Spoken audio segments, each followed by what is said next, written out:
ஓம் சாய்ராம்.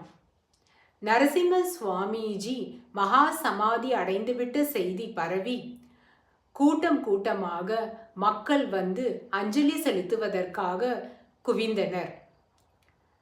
நரசிம்ம சுவாமிஜியின் மகா சமாதி செய்தியை ரியூட்டர்ஸ் செய்தி நிறுவனம் உலகம் முழுவதும் வெளியிட்டது. அகில இந்திய சாயி சமாஜம், உபசமாஜங்கள் மற்றும் பல்வேறு ஆலயங்களில் சிறப்பு வழிபாடுகளுக்கு ஏற்பாடு செய்யப்பட்டிருந்தது. நாட்டில் எல்லா பகுதிகளில் இருந்தும் இந்த பேரிழப்பிற்கு துக்கமும் துயரமும் தெரிவிக்கும் வகையில் தந்திகள் வந்து குவிந்தன.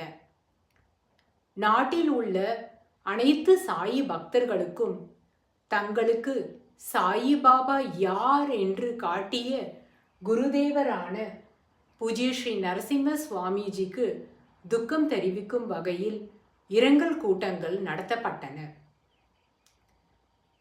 நம்ம எல்லாருக்கும் சாயிபாபா யாருன்னு காமிச்ச பூஜ்ய ஸ்ரீ நரசிம்ம சுவாமிஜியோட ஒரு சின்ன சிலையையோ இல்லை ஒரு திருவுருவ படத்தையோ இல்லை இந்த வால் ஹேங்கிங்கையோ வைக்கிறதுக்கு ஏன் சாயிபாபா கோவிலை நடத்திட்டு இருக்க ட்ரஸ்டிகளாக இருக்கட்டும், இல்லை அந்த கோவிலை உருவாக்கின பக்தர்கள் கூட்டமாக இருக்கட்டும், ஏன் இவ்வளவு யோசிக்கிறாங்க அப்படிங்கிறது தான் எனக்கு புரியல. நம்ம எல்லாருக்கும் வந்து ஷிரடி சாய்பாபா உதி பிரசாதம்னா அது வந்து ஒரு பொக்கிஷத்துக்கு நிகராக நம்ம எல்லாம் நினைக்கிறோம். அந்த மாதிரி ஷிரடி சாயி துணியிலிருந்து அந்த உதியை வந்து பொட்டலமாக ஆக்கி இந்த மாதிரி எல்லாருக்கும் விநியோகம் பண்ணணுங்கிற அந்த எண்ணத்தையே முதல்ல செயல்படுத்தியது வந்து நம்ம நரசிம்ம சுவாமிஜி தான். நம்மெல்லாம் வந்து நேரடியாக நரசிம்ம சுவாமிஜியால் சாயிபாபா பால் ஈர்க்கப்படாமல் இருந்திருக்கலாம்.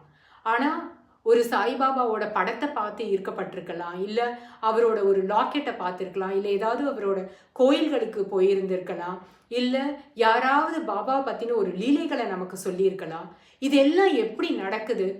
இது எல்லாத்துக்கும் ஸ்ரீ சாயிபாபா பூஜ்ய ஸ்ரீ நரசிம்ம சுவாமிஜியை ஒரு கருவியாக பயன்படுத்தி இந்த உலகம் உய்விக்கிறதுக்காக பூஜ்ய ஸ்ரீ நரசிம்ம சுவாமிஜி மூலமாக தன்னுடைய புகழ அவர் தன்னோட மகா சமாதி அடைந்து 18 வருடத்திற்கு பிறகு அவரை ஒரு கருவியாக பயன்படுத்தி நம்ம எல்லாருக்கும் அவரோட தெய்வீக தன்மையை தெரிவிச்சிருக்காரு. அப்படிப்பட்ட ஒரு இறை தூதரோட படத்தை வைக்கிறதுக்காக எதுக்கு வந்து நான் இவ்வளவு போராடி மன்றாடி ஒவ்வொருத்தர்கிட்டையும் கேட்கணுங்கிறது எனக்கு தெரியல. தயவு செய்து எல்லாரும் இதை மனதில் கருதணும்னு நான் வேண்டிக்கிறேன். ஓம் சாய்ராம்.